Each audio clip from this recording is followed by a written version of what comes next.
So we're all set. Once again, a very good evening to all of you, and thank you so much for registering and now joining this masterclass series conducted by ISDM. The masterclass is an endeavor by ISDM to give you a sneak peek into the curriculum at ISDM and the different courses we teach at ISDM. We also figured out that a masterclass would be a very good way to keep oneself engaged in these testing times. So actually, without more ado, I would like to hand over the dice to Ingrid, who would take us through her masterclass. Thank you, Ingrid. Thank you, Adil, and thank you, ISDM, for this opportunity. Thanks to all of you, all currently 330 of you online. I'm Ingrid Srinath. I am director at the Center for Social Impact and Philanthropy at Ashoka University. Ashoka, for those of you that don't know it, is just under 10 years old.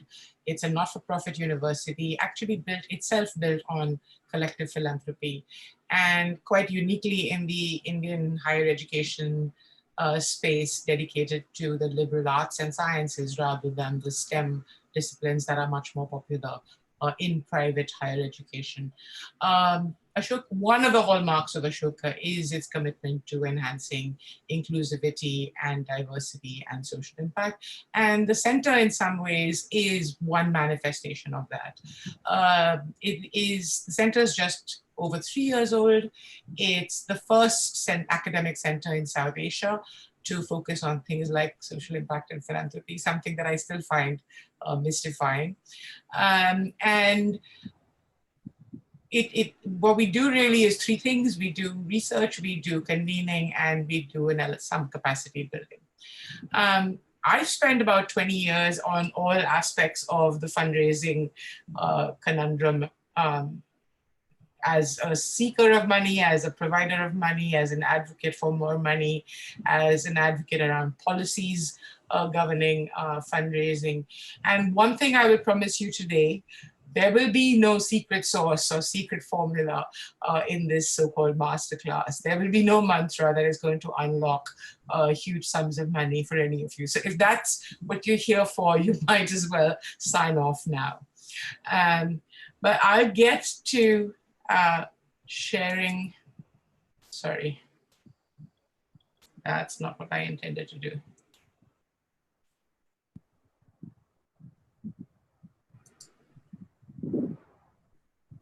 Give me a second.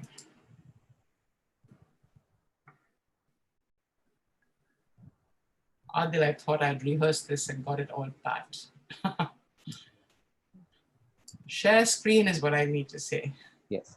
Share, and then go to that. Perfect. Can you all see my screen now?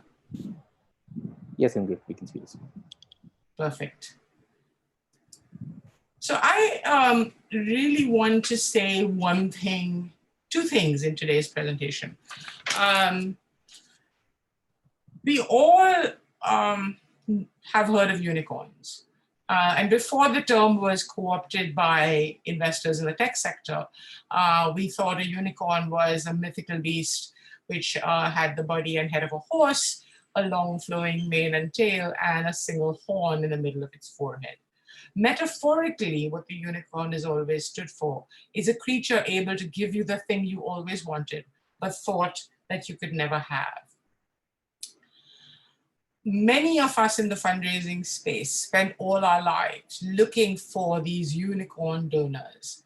This is that mythical donor of which, well, maybe not entirely mythical, but certainly a donor of which there are few and far between, who is committed to you for the long term, who is willing to fund not only programs, but the building of strong institutions, who is patient about seeing results happen, who is flexible in terms of allowing you to modify how you work and innovate and test new things and learn from failure and all of that, who works with their grantee partners in a relationship of mutual respect, and who provides grantees with a high degree of autonomy.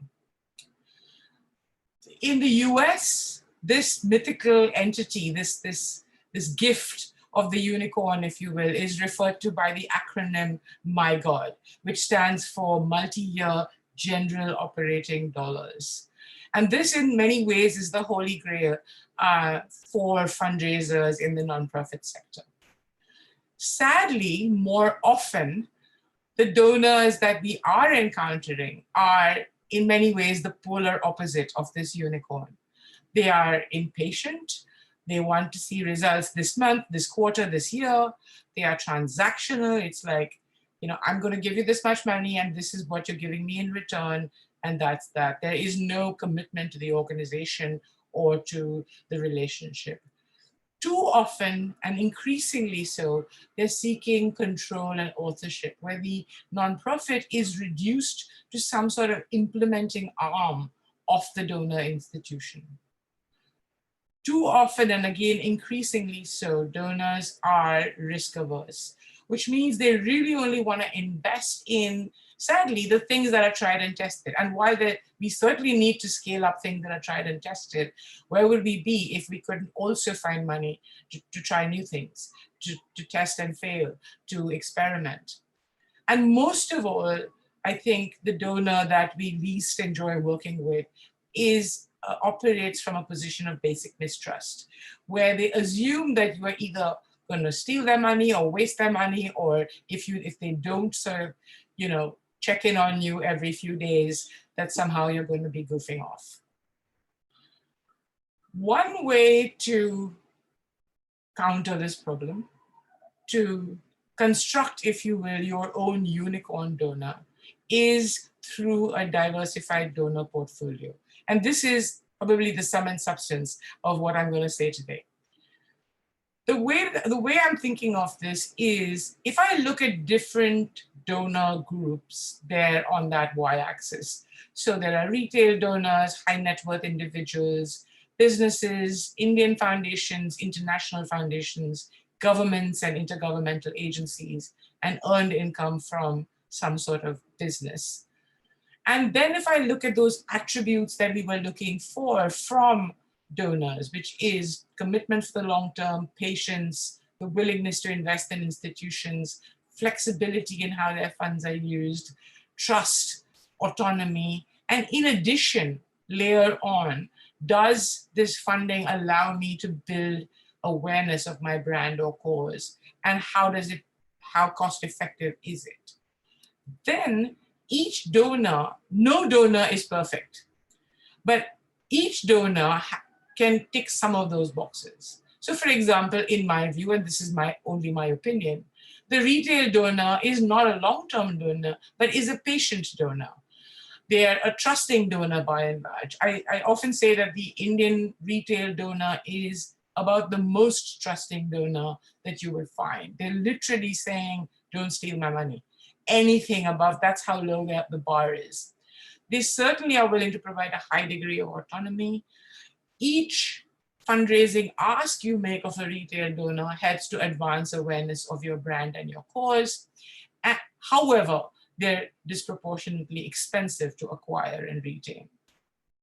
High net worth individuals, on the other hand, can commit for the long term, can be patient, do sometimes commit to institution building, can sometimes be flexible, and are relatively low cost to acquire, but don't serve the purpose of advancing your awareness of your cause. And so on down the line. Corporate donors tend to be short-term, tend to be less patient, in part because that's what the law requires them to be. They tend to not be that flexible. There's sort of line item accountability, high, very onerous reporting and audit requirements, very low levels of autonomy. But because you can piggyback onto with awareness of their employees, they will promote the tie-up, they can help you advance the awareness of your cause, and so on. Essentially, what I'm saying is, while you may not have these unicorn donors, by mixing and matching your donor portfolio and by allowing for a diversified portfolio of donors, you can in fact construct your mythical unicorn. Beyond donor types, there are also fundraising channels. And each of these, again, whether it's responding to a request for proposals or doing the networking and prospecting for high value donors, joining a giving circle or benefiting from a giving circle, face-to-face marketing, telemarketing, direct mail, EDM, events, and online fundraising, again, vary considerably, particularly on their cost effectiveness, their resilience, especially in times like these, the extent to which you can actually build a relationship with your donor or get donor engagement beyond just the writing of a check, and the extent to which they actually advance attitude and behavior change when it comes to your cause.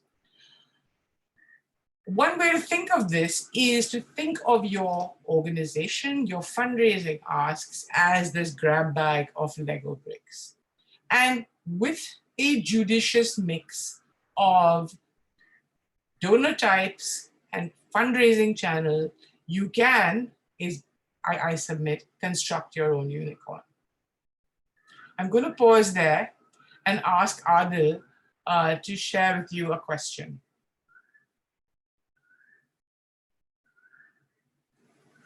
Yes, the poll is live. So do tell us whether your organization is actively involved in COVID-19 relief work presently.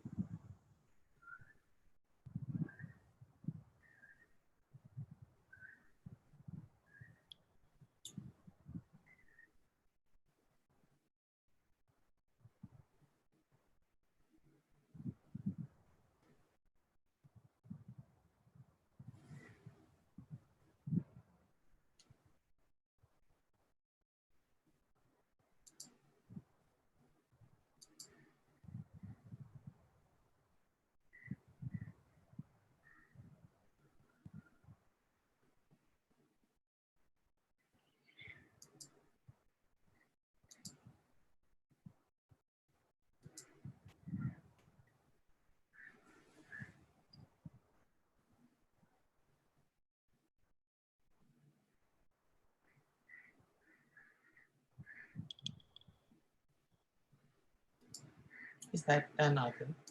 Okay. So I've ended the poll and I'm now going to share the results. Yeah, the results on your screen. So 84% of you are one way or another involved in COVID-19 relief work. That's fantastic. Cool. Moving on. So in some ways, the juncture at which we sit, why am I unable to? Yeah.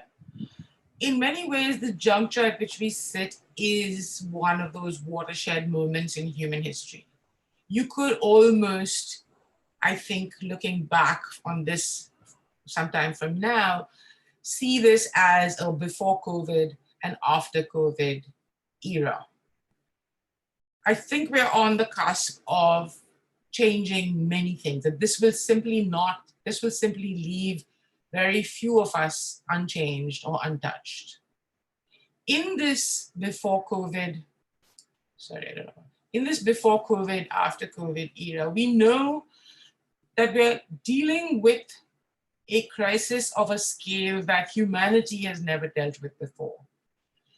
You've seen the numbers. These, in fact, are some of the most conservative numbers on cases. I've seen numbers that go into the millions when it comes to projections on infections, and into the hundreds of thousands when it comes to fatalities. We're seeing categorically huge amounts of economic distress. At the macro level, there's data that suggests that almost 90% of households believe that they will see incomes curtailed in the next 12 months. You're seeing Indians overseas losing work, and so remittances to South Asia falling, with dire impact on those overseas Indians, but also on their families back home. Startups that have been some of the biggest new employment generators are warning that they could be significant downsizing, with some exceptions, obviously.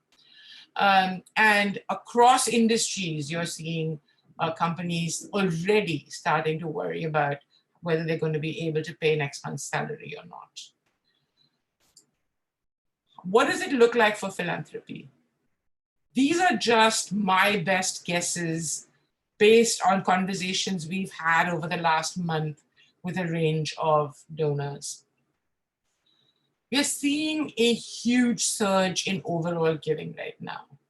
You're seeing companies, for example, up their spendings by hundreds of crores, certainly by tens of crores. So just as a guesstimate, let's say we're looking at least a 20-25% spike in overall giving this year. And it's not just companies, it's philanthropists, it's ordinary citizens everywhere, it's international donors as well. Does this then presage a dip? Could we be seeing in 21-22 a decline in CSR budgets that is in line then with the fall in corporate profits that people are projecting? How it will simply not be politically feasible for a company, for example, that is downsizing staff to be writing checks to charity. It will simply not work. Across high net worth individuals and family philanthropists, that sentiment we know varies with the stock market indices. And so as long as the markets continue to be volatile, those donors will be more cautious than they've been in recent times. So a surge followed by a dip. The second aspect of what we're seeing over the next 2 years is the overwhelming majority of philanthropy will focus on COVID-19 relief to start with, then rehabilitation and rebuilding. There is not a donor that I have spoken to in the last month who has not said, at this juncture, we're not looking at anything that is not COVID relief. Compounding the problem for organizations like yours and mine is that the bulk of that money will go to government relief funds. PM CARES, the Chief Minister's Relief Fund in various states. And of the balance, 50%, a large amount of it will be spent in partnership with government institutions. So for example, the provision of PPE and ventilators and that sort of stuff to government hospitals, for example. In this first phase, a lot of this philanthropy is what I'm calling hardware focused. So it's focused on exactly what I just mentioned, on masks and respirators and ventilators and PPE equipment. About half, we're estimating, and this is really based on anecdotal evidence, about half of the rest is focused on this, and the other half is focused on economic relief. One of the phenomena right now we're seeing is very high levels of inefficiency and potentially high levels of duplication. So with everybody compelled to act and everybody doing what's immediately in their neighborhoods, in many ways what you're seeing is this huge skew of funding to cities like Bombay or Delhi or Bangalore, leaving most other parts of the country entirely underserved. You're seeing all of this go to migrant workers, to daily wage workers, and to people affected by the illness. And then whole constituencies really being left out, whether that's women or children or LGBT groups or fisher folk or commercial sex workers or the disabled. There's a whole range who are simply falling off the radar. What will it take, or what should we as nonprofits be doing in these after COVID times? I think, first of all, and this is my personal opinion, you can violently disagree, but apparently 84% of you agree to some extent. I think we should, regardless of your mission, it doesn't matter whether you're in education or in gender or in livelihoods or in whatever. I think regardless of your mission, what we all need to focus on right now is doing everything we can as swiftly as we can to respond both to the crisis and its downstream impact. The looming catastrophe, if we all don't do everything we can, is just too horrific to contemplate. So Contrary to every strategy conversation you've ever been part of, or every strategy class you've ever attended, or every strategy article you've ever read, I'm advocating at this point that we put that on the shelf and just focus on doing what we can to respond to this crisis. Not just in the mainstream of it, but also, as I mentioned earlier, particularly looking to target underserved or invisible groups, and to combat the threats to our social cohesion and our democratic values. The second thing I think we need to be focusing on is communication. And I am surprised, and these are just 4 of the communications I've received from my bank, my insurance company, people that normally provide me with entertainment, people I've never heard of before. I mean, there's everyone I've ever done business with has found it necessary to send me a message asking after my welfare and offering me some way of engaging with them in these times. Sadly, that has not been the case with the nonprofits I support. I kid you not, I have actually not heard from a single one of any of the nonprofits that I've made contributions to in the last several years. So the second thing I think we need to do is communicate, communicate, communicate. Put what you're doing for COVID-19 response out there. Communicate what your constituents need that they're unable to access. But most importantly, communicate to everyone out there, all kinds of donors and potential donors and citizens at large, how they can make a real difference in this situation.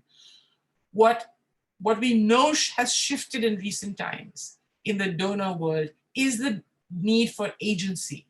And to the extent that you can provide donors with a sense of agency, a real say in how their money is used, or in shaping your program, or in engaging with you as virtual volunteers, or simply passing on leads, the deeper you can make that engagement, the better it is. Many donors are not going to be able to give you money this year for your regular programming, but your relationship with them can be infinitely stronger when you go back to them a year from now or 2 years from now for core program money, if you have been able to successfully engage them in one way or another through this period. Share also how you are reworking your strategy. Communicate to donors past, present, and future how this is affecting you and how you're having to pivot in every aspect of what you do. How you're doing it in the short term, how you see this happening in the medium term. Communicate it first of all internally to your own teams, and then to your most loyal donors, but also to intermediaries. Conversations that I've been in, and when I say intermediaries, I'm talking about people like CSIP, but people like Dasra, like Satva, like Bridgespan, like AVPN, like a whole range of networks and platforms and consultants out there that have access to large numbers of donors. The number of matches that we've been able to make between people seeking money and people offering money across this group of what I'm calling intermediaries is phenomenal. And all of them are engaged in phenomenal work in helping nonprofits transition through this period. So reach out to whichever one, if you're in CSR, reach out to Samhita or to Gudera or Dasra, whoever is, or Satva, or whoever your preferred intermediary is, and let them know what you're doing, let them know what you need. And finally, communicate in helping to build and shape a narrative about what the sector is doing. Just being able, for example, if we were simply able to collate, compile everything that all of you on this call are doing, we would be able to present a much better picture to the media, to the government, and to donors of the scale and scope of civil society action. I am tired of the narrative that we've been facing for the last 10, 20 years. This narrative of how NGOs are ineffective, inefficient, potentially corrupt, and possibly anti-national. Never has it been more obvious what value the nonprofit sector adds to our country and to society at large. We need to tell this story effectively. We need to tell the story also of the need for greater investments in civil society. In the UK, for example, there's actually been a £750 million package put together to support civil society. This is in addition to the £700 million that the UK government is going to be deploying overseas in COVID relief. Compare that to what we've had here. The only significant actions from our government in support of civil society has been a few kind words that the Prime Minister said and a letter from the Home Ministry adding to your reporting burden. Communicate most of all what you're learning through the crisis and how you're innovating to help people respond. The third priority I think we need to think about in these times is building our own capacities. Building our capacities for crisis management, building our capacities in the way we use technology, because we are horribly technophobic as a sector, by and large, with some exceptions.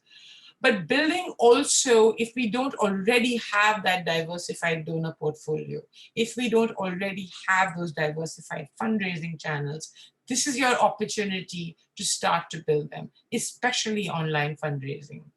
I would be remiss, because I serve on the board of Resource Alliance, to fail to plug a fantastic program that's happening at the end of the month from Resource Alliance called Fundraising Online 2020, FRO 2020. This is a free online program that brings together the best experts in the world on the subject of online fundraising, but not just fundraising, campaigning, and mobilization and all of it. And I believe there are already something like 11,000 people that have signed up for this. So you may want to consider that as well. One of the things I think we need to think long and hard about in the after COVID context is whatever channels you were using earlier, how are they going to work in the new context? If major donors are going to be focusing on COVID and or cutting budgets, if I don't even know, what does face-to-face fundraising look like in a post-COVID era? What do fundraising events look like in a post-COVID era? What we're seeing currently is what I think of as short-term adaptation. So you're seeing essentially stuff like we're doing today, which is we're taking stuff that we would have done online and moving it, that we would have done offline and simply porting it online. We're not reinventing it for this new era. And I think we really need to re-examine this portfolio for each of us, for ourselves, in terms of one, is it even going to be feasible? What does face-to-face look like when you will not have access to every gated community in this country? What form does face-to-face take? Or what form does event fundraising, what form do fundraising events take in an era where you cannot put large numbers of people in close proximity into a stadium or into an auditorium or into a venue? How does this change the cost effectiveness? Which one is likely to give you more resilience? Which one is going to allow you to build stronger relationships that will see you through this crisis and the next one? And which one does more than just raise money, that actually changes hearts and minds on the topics that you care so much about? So the question, I think this is really the second point I want to make. The first one is you need a diversified portfolio. The second one is, what do we want to recover to? Adil and I were talking just before you guys came online about there still seems to be a set of people who think this is a 6-week blip and that everything will be back to business as usual in 6 to 8 weeks. That's clearly not going to happen. More importantly, is the old normal something that we want to go back to? In addition to the curves that we have now become familiar with that need flattening, are there not other curves that need as urgent flattening as the COVID infection rate? Can we look at climate change and the way our economies are structured? Can we look at inequality and the growth and that sharply rising curve of the share of India's top 1% in India's total income? This was graffiti, I think, in Hong Kong, I'm not sure. which actually says we can't return to normal because the normal was the problem. And so really, I think the big opportunity here for all of us, but particularly for the nonprofit sector, is the opportunity to challenge these before COVID paradigms in every domain, in public health, in education, in how we work, in globalization, to neoliberal economics itself. So what am I saying? I'm suggesting that perhaps in the immediate future, we want to look at splitting our resources, our time and money, 80-20, between responding to the crisis and focusing on the future. 80% of our time, 70% perhaps, is spent on simply delivering relief response. 10% is, I think, best spent in communicating those responses. The balance 20%, I think, is what we really need to spend on engaging our constituents, our teams, our funders in how are we going to turn this black swan into a flock maybe of green swans. A black swan, as you all know, is an extremely rare event that has really severe impact, but which in hindsight seems perfectly obvious. A green swan, recently introduced by John Elkington, the person that first came up with the triple bottom line, is a market shift that challenges and changes paradigms, that changes values, mindsets, politics, policies, technologies, and business models, and in so doing, delivers exponential progress. So what is your vision, in a sense, for what your organization and your sector could be? I think Arundhati Roy says it a lot more evocatively than I could ever hope to. And these are her words. Historically, pandemics have forced humans to break with the past and imagine their world anew, she said. This one is no different. It is a portal, a gateway between one world and the next. We can choose to walk through it, dragging the carcasses of our prejudice and our hatred, our avarice, our data banks and dead ideas, our dead rivers and smoky skies behind us. Or we can walk through lightly, with little luggage, ready to imagine another world and ready to fight for it. My wish really for all of us is that we will collectively create the unicorns that we all need right now. Thank you. We'll take questions. I don't promise answers, but I will promise responses. Thank you, Ingrid. Thank you for that lovely and engaging session. I'm sure our attendees have a lot of questions posed at you. So I'm just going to request everyone to please send in their questions only on the Q&A tab, not on the chat. So I'm just going to club some questions and pose it to you, Ingrid. Sure.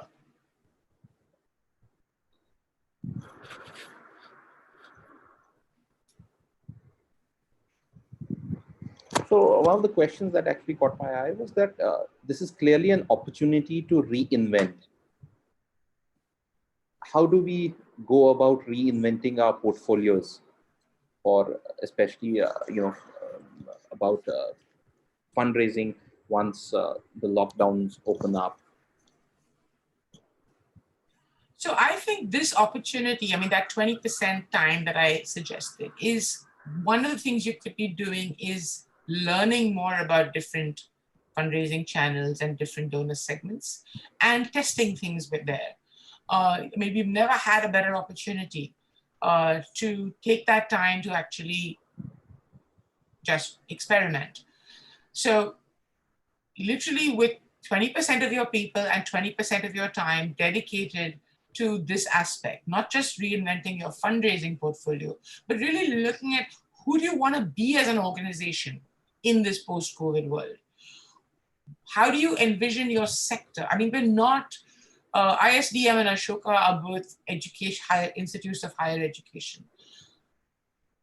I doubt that we're going to go back to, or that students are going to be, either students or teachers are willing to go back to that old-fashioned way of teaching where we put kids into a classroom and lecture at them. I think that model was dead long before COVID came along. But we're certainly going to have to, we certainly have many more options right now. in terms of how we deliver education. And it would be a shame if we didn't seize those opportunities of making education more widely available, so that we're not just teaching the 15 or 20 or 30 kids in this classroom, but making it available as we are here to what, 479 people I see online right now. So it's a deeper question. It's not just about fundraising. It's who do you want to be? How do you vision your new post-COVID mission? How do you, and then what are the fundraising, how do you put together the fundraising jigsaw that makes sense for that mission and those programs? Right. Thank you, Ingrid.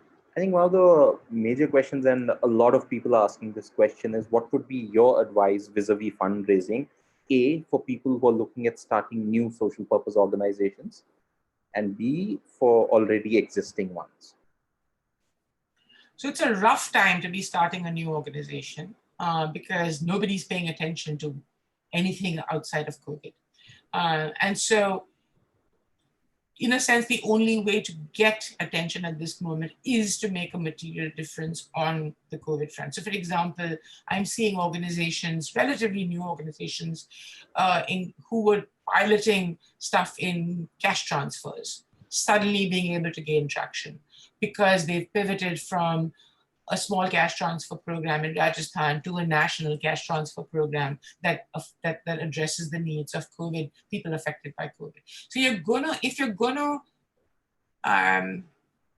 survive this, who knows how long it is, 6 months, year, 2 years, you're gonna have to find a way to get a foothold in the COVID space. For existing organizations, you have to some degree both the luxury of existing donor relationships, and you need to really go back to your most loyal donors and share with them transparently what you think your financial prognosis is, how you think you're going to revise your programs, your staffing, all of that to fit that new vision, and seek their continued support.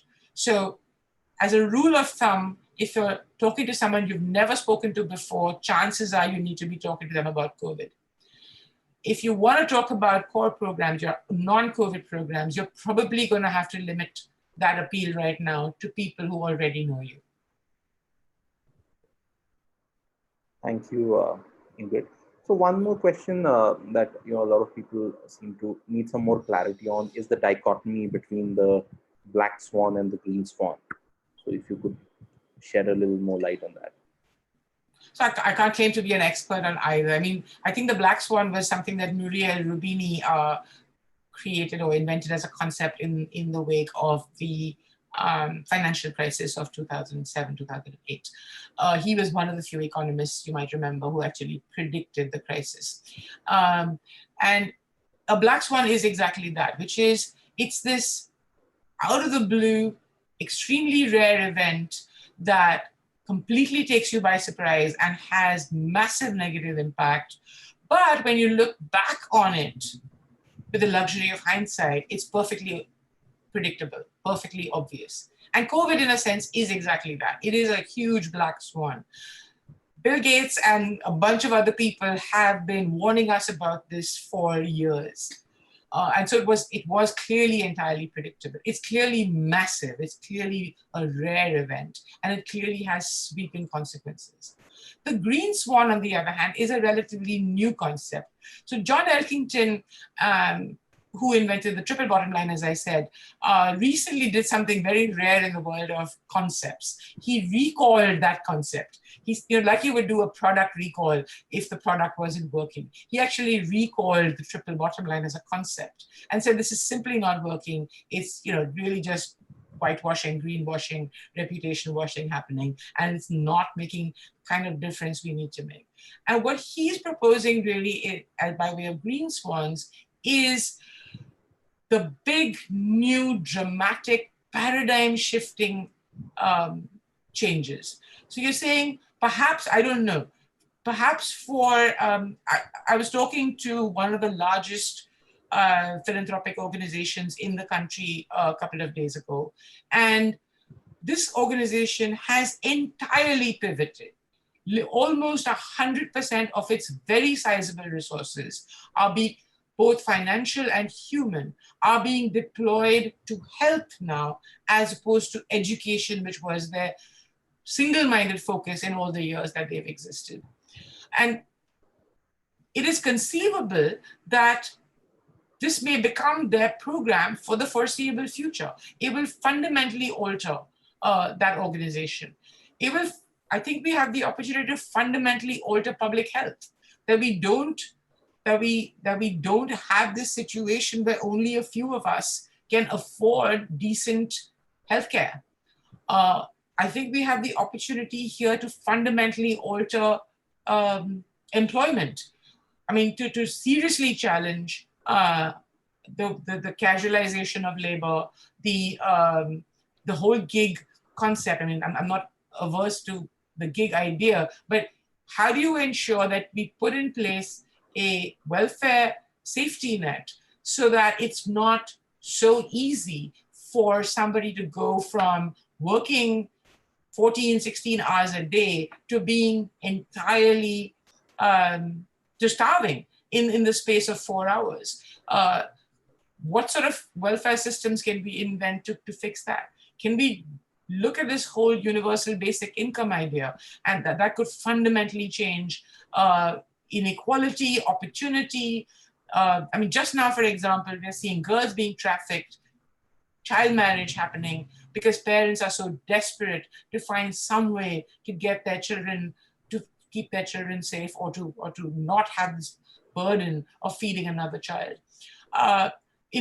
We know from the data already exists that when families can predict what the future financial flows are, that one of the outcomes that you see from that is that girls can stay in school, that girls can have their marriage deferred, that girls are not trafficked. So if you're in the child trafficking space, or if you're in the education space, or if you're in the health space, in any space really, in the disability space, is there an opportunity here for the disabled to finally have access on the same terms that the rest of us have? Because all of this content is suddenly available at home, rather than having to transport themselves through entirely hostile city environments to reach this. Can we scale up our impact to reach millions, hundreds of millions, rather than the few people in our neighborhood? So I think the green swan idea is, how do you fundamentally alter the rules of the game and not just learn to play the game better? Right. Thank you, Ingrid. So I'm sorry, I'm terribly passionate about this.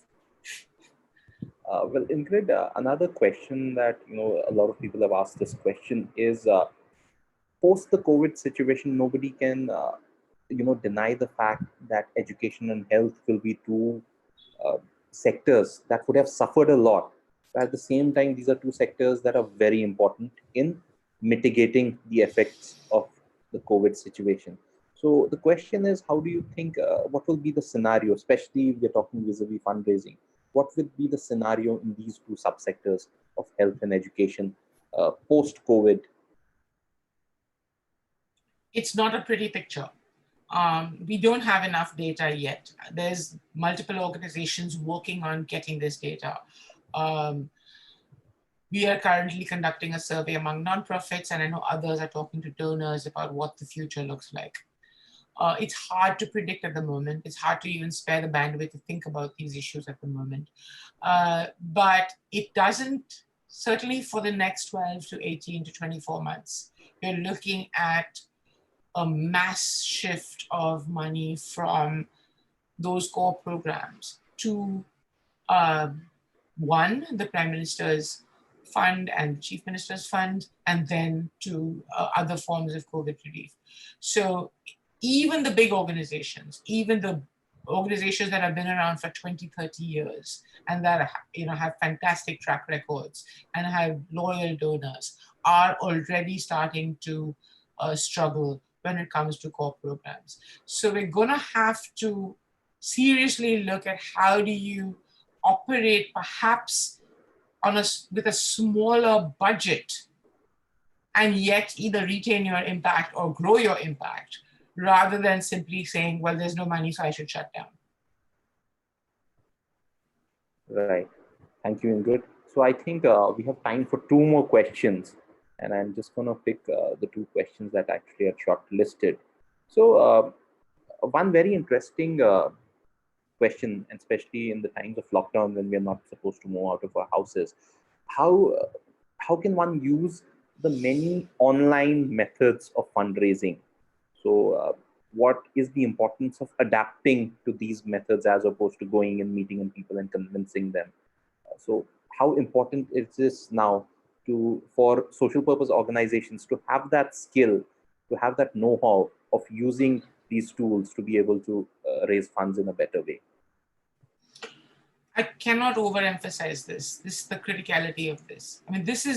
We should have done this 10 years ago, 5 years ago, 1 year ago. But if we didn't do it then, must do it now. Every form of it, whether you're talking about email marketing or whether you're talking about social media-based fundraising or whether you're looking at online events or whether you're looking at every form of online fundraising, but not just fundraising, campaigning, volunteering, looking at through the line, how you can reinvent those functions to be delivered online, and what new opportunities does the online medium offer. I'm thinking of the elderly, was he a 94-year-old guy in the UK who walked up and down in his garden and raised, I don't know, a few £100 million for the National Health Service there. That's not something that that scale of fundraising was unthinkable in even 5 years ago. So the opportunities that the medium offers are huge. And I strongly urge you, one, to learn more about it, whether through the Resource Alliance event or through there's a range of offerings right now on this, but also through simply experimenting yourself, trying new things. I mean, I'll go back to the time when I think I was at Cry and we just opened a payment gateway and we were fooling around on a Friday evening like this, testing out Google AdWords. And just for kicks, we ran an ad in Portuguese. And because the colleague who ran the website was Goan and she knew Portuguese. And lo and behold, we got money from Brazil. So the possibilities of this medium are endless. You really need to get to grips with it as quickly as you can. Right. So one more very interesting question that one of our attendees had posted. Do you think we need new fundraisers in the organizations right now, or is this something that existing people can develop that skill set? So there's also a time when there's bound to be job loss. There's also a time when people would be in such a flux. But do you think this would also create a demand for professional fundraisers, especially in the social sector? Or do you think people will start adapting themselves to have this skill set, or both? So sadly, the average nonprofit in India does not even have a dedicated fundraiser. I'm sure the people on this call aren't those nonprofits. So the state of fundraising capacity building is extremely poor. There are very, very few programs available where you can even train to be a fundraiser. I believe that's changing. I know, for example, that ILSS, Indian Leaders for the Social Sector, hosted an event in Mumbai earlier this year where they talked about launching a significant capacity building program that aimed at exactly what you said, building a cadre of fundraising professionals. And it's not just about technical skills. It's also how the function is perceived. I think for too long, fundraisers in their own heads have positioned themselves as professional beggars and nonsense phrases like that. The idea that you are a professional that is exchanging value between a donor and a cause. And once you see it that way, that this is something that requires the highest level of professionalism, possibly greater than sales jobs in almost any other industry. Only then, so we need to not just build more, better capacity building programs for fundraisers, but we also need to completely reposition the profession of fundraising in the nonprofit sector. Right. So I think we have time for just one more question. I'm going to very carefully choose this question, so this might take a few seconds. What power you have, Adil.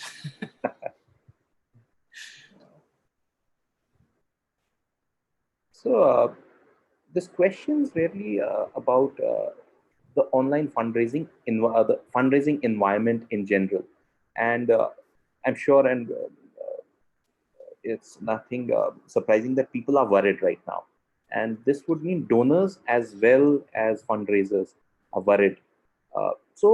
Right now, everybody's talking about how everybody wants to donate towards the hardware, as you mentioned, and right now the situation could be an 80-20.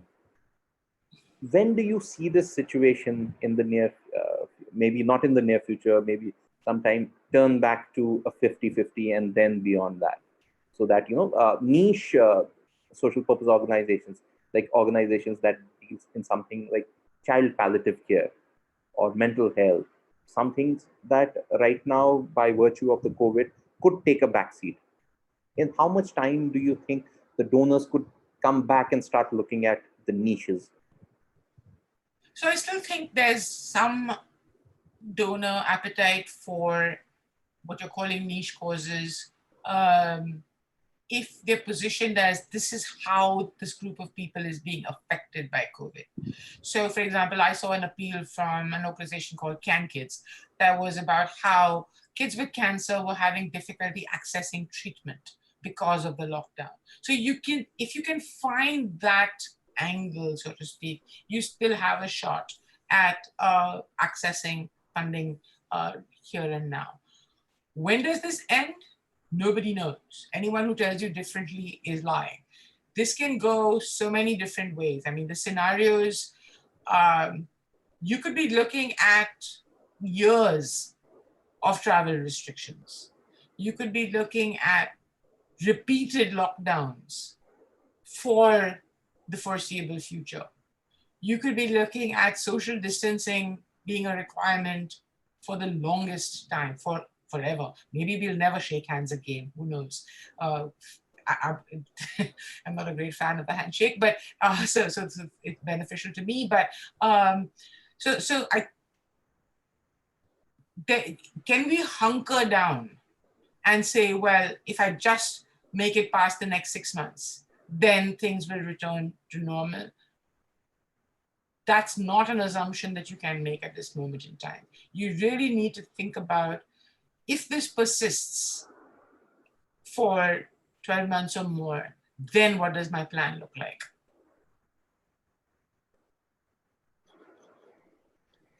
Right. Thank you so much, Ingrid. I think it was a wonderful session, and everybody was really waiting for you to look into the crystal ball and answer the questions. But thank you so much for your insights. It broke. The crisis broke my crystal ball. Thank you so much for your insights, and I'm sure people will take a lot of inspiration and lessons from them, and will help them in their future planning for fundraising for their organizations. I would like to thank everyone who attended this session and everyone who posed questions. There were some 150 questions. I'm sorry we could not answer all of them, but we tried our best to club as many as possible. This session will be recorded and will be sent to each one of you if you would like to see it again and share it further amongst your peers. So thank you once again, everyone. Please remain indoors and remain safe, and take care. Good night. Stay safe, take care of each other and of yourself. That's priority number one. And do good, do well. Thank you.